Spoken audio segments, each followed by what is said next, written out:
Well, copyright is not really a very sexy matter, but it is at the heart of the income of many visual artists and authors. And the Copyright Agency and VisCopy have recently released a report that says that visual artists are losing out on online revenue. In fact, it reports that while 90% of the 1,020 artists surveyed have had their work reproduced, and 71% of those were published online, only 5% received income from copyright royalties. And that would seem to me to undermine the value of the work of a visual artist. And to take us through this finding and what might be done to address this issue, we have Tristan Chant from the Copyright Agency and VisCopy on the line. Tristan, thanks for joining Arts Alive. Vincent, thank you very much. Great to be here. Before we go on with the outcome of the survey, can you just outline for us the function of VisCopy? It's been around for about 25 years, I understand. That's right. Copyright Agency and VisCopy are rights management organisations, and they help creators manage their copyright through the licensing of their work. And we do this in a number of ways, through the statutory licenses enshrined in the Copyright Act, and through direct licensing for individual members for a range of uses, from catalogues to film and television to merchandise.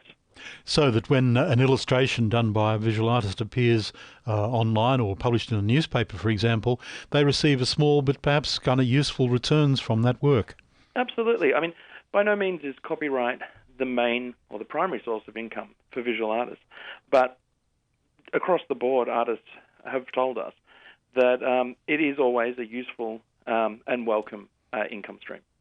Now, this survey which you commissioned, called The Voice of the Artist, have I quoted correctly its findings? Absolutely, yes. To dig a little deeper, more than half of the artists surveyed, which is 56%, think that it's too hard to protect the integrity of their work online. 57% of the respondents weren't aware of how much their work was being infringed. And of those 20% that were aware of infringements, 54% said that while those infringements were happening online, they were unsure what to do about it. Well, the net result of that means that some, perhaps many, visual artists in Australia are being shortchanged by the new technologies. What steps can be taken to address this issue? I do recall that, for example, the Copyright Agency some time ago was toying with or talking about some kind of unique identifier for each written piece of work. Is that part of the process? Absolutely. That's something that we're working on with the Copyright Hub in the UK, and the technology for that is still in testing phase.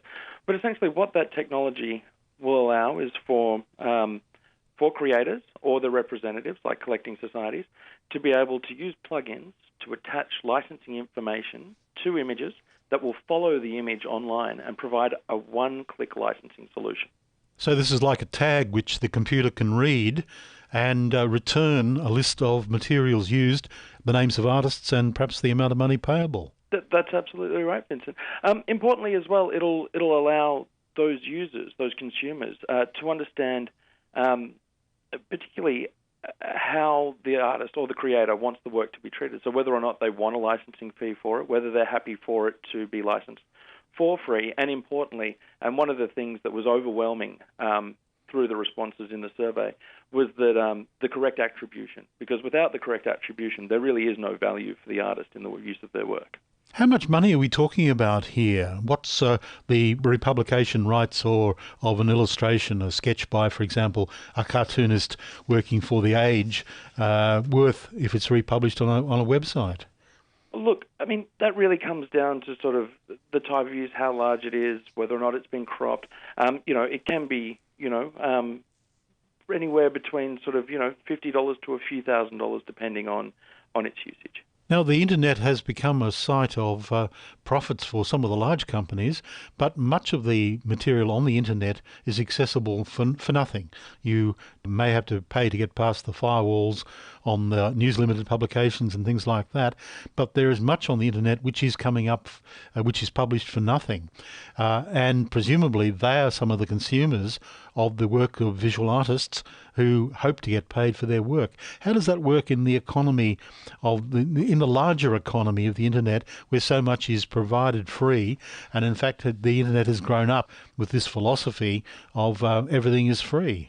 Look, Vincent, I think that the idea that things are free on the internet is a bit fanciful. We are always paying for things. We're doing that through things like advertising.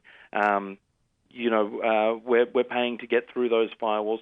So we are generating, the idea that the shared economy is free isn't entirely correct. And if you think about things like Airbnb and, GoGet and those sorts of things where we are kind of, we're sharing resources, there is a cost in those things.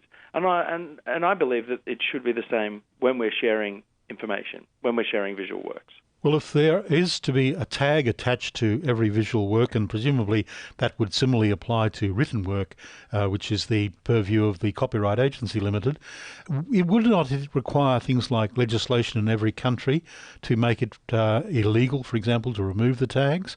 Because electronically speaking, anything you can add on to a picture can be taken off. Look, sure. I think with the internet, we're always going to suffer from the idea that there's a certain group of consumers that are not going to understand the principle of fair payment for fair use. It's inevitable, but what we're hoping with this sort of technology is that those people that sit on the fence that say, well, I would have paid, but I just couldn't find out how to do it, that's the area that we're looking to capture. Well, that was certainly the purpose of Viscopy when it was established so long ago as a single clearinghouse for visual images, that it no longer, or its creation, undermined the case that I didn't know who to pay. That's correct.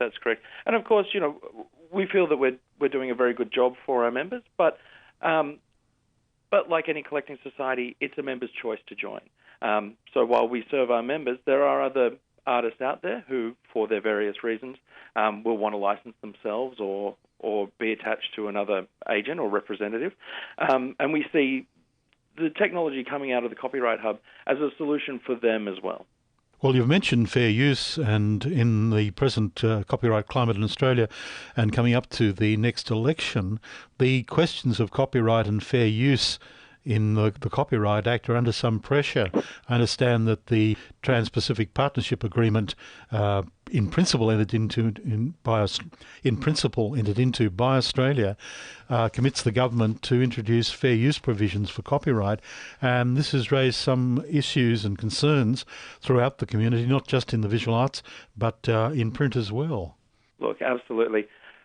Fair use in the American styling of the legislation is difficult for individuals. For larger corporations, fair use is easy for them to protect because they have the resources to do it. But when it comes down to the individual creator and the individual painter, what really happens at that level is about how far you can go to protect your work. And obviously litigation, which is what we see coming out of fair use cases in the States, is an expensive thing for an individual. And so it's not really in the benefit of Australian creators. Yes, I think one of the more notable cases in the United States recently was Prince versus Cariou, where the artist Prince took photographs published by a photographer named Cariou, photographed, I think it was in a hippie colony in Central America, added a few of his own little kind of signatures on them, and then resold them at very large amounts of money. In the first case, the court found in favour of the photographer that this was not fair use, but in the second case it was found to be fair use, and the artist Prince walked away with hundreds of thousands of dollars and the photographer got nothing. Is this the type of issue that you think is at the core of fair use provisions? Absolutely. I think that what we saw in the Prince versus Cariou case was an artist and the mechanisms of the industry behind that artist pushing another artist into a position where it was untenable for him to defend himself. Of course, there's only so far, to take it to a second hearing to continue to appeal the original decisions. Obviously, put a certain or a reasonable amount of pressure on Cariou, and that's ultimately led to him not being able to protect his work. What is the situation at present? Is the government committed to introduce fair use provisions under the terms of the TPP, the Trans-Pacific Partnership Agreement, or are other international agreements such as the US-Australia Free Trade Agreement bearing upon that issue as well? Look, at the moment, I think it's difficult to say. I think, our Productivity Commission has come out in favour of a fair use doctrine. It's important to remember that it wasn't so long ago that we did have a review of fair use. in Australia, and that led to our fair dealings exceptions, which is fair dealings for parody and satire and review, of course, and review and things like that. So, I mean, Australia has relatively recently looked at whether or not a fair use exception would benefit our creators and come up with a solution that, you know, didn't go as far as the fair use principles in the United States. I think, you know, time will tell, and I think certainly there are more discussions to be had, you know, as we lead up to the election to discover how creators feel about this. Well, to return to the Voice of the Artist survey and the outcomes of that, what's the next step to introduce? Better deals for visual artists? Look, I think really, you know, it needs to be an industry-wide solution. We need artists to come together, to acknowledge that they need to be acknowledged, both in the attribution of their work, but also remunerated financially. We need to talk to industry to help them understand that you know, it's in the interest of everyone to help to support our creators so that they can continue to create and contribute to our culture. I might just add that Copyright Agency and VizCopy is continuing with the third stage of the Voice of the Artist program, which is an event held in Sydney on the 10th of June at the Art Gallery of New South Wales, with speakers that include Christopher Hudson, the head of publishing from MoMA in New York, Mikala Tai, head of 4A Contemporary, Melissa Desoir, an academic from South Australia, and Becky Freeman from Art Processes. Well, Tristan, perhaps we'll have you back on to give us a summary of what happened at that meeting in Sydney. We'd be very thankful for that. Thank you. Tristan Chant from the Copyright Agency and VizCopy, thanks for your contribution to Arts Alive. Not a problem. Thanks, Vincent.